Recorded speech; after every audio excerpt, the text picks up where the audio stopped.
What's up guys, Assalamualaikum dan salam sejahtera kepada korang semua yang sudi menonton Saja Sembang. Aku Faizwan. Tarikh hari ni, baru ada dah keluar dah, di mana-mana berita sekalipun, dekat ruang grup, yang mengatakan BKM dah ada pengumuman rasmi bilakah tarikh tepatnya, yang mana akan dibayar.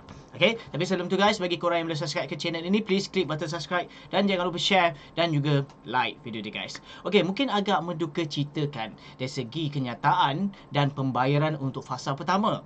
Yang mana pembayaran fasa pertama ini maksimum, jumlah maksimumnya dia maklumkan melalui Cosmo ataupun mana-mana berita adalah sebanyak RM300. Maksudnya bukan pembayaran yang a big amount lah, bagi semua kategori, khususnya bagi kategori yang miskin tegar, yang isi rumah, yang mana mereka ini dapat orang kata total amount yang begitu banyak. Tapi untuk fasa pertama ni mereka dapat amount maksimum pun RM300. Tapi ini based on kenyataan di Cosmo baru hari ni. Jom kita bacakan.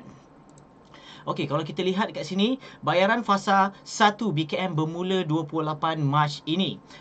Pembayaran fasa 1 Bantuan Keluarga Malaysia BKM melibatkan 86 juta penerima dengan peruntukan sebanyak hampir 2 bilion akan dibuat secara berperingkat mulai 28 Mac ini. Perdana Menteri Datuk Seri Ismail Sabri Yaakob berkata, penerima BKM akan menerima bayaran sebanyak 100 hingga 300, berdasarkan kelayakan mereka. Katanya golongan penerima merangkumi 4.0 juta isi rumah, 1.2 juta warga emas, bukan ataupun tiada pasangan serta 3.4 juta individu bujang.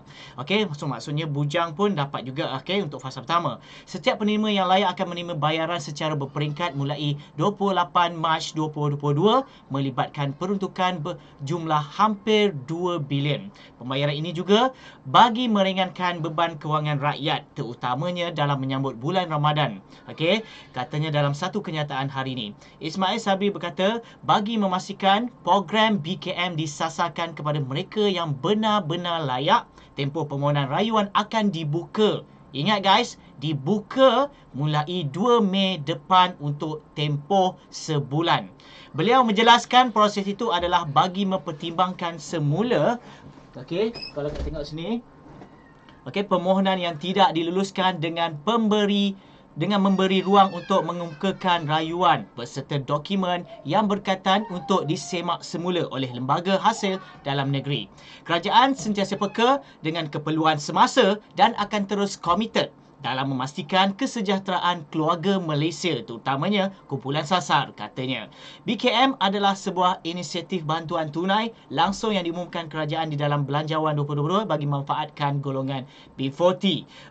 Dan kat sini yang paling penting sekali, bagi isi rumah, warga emas dan individu bujang, pembayaran akan terus dikreditkan ke akaun bank mereka bermula 28 Mac hingga 8 April depan.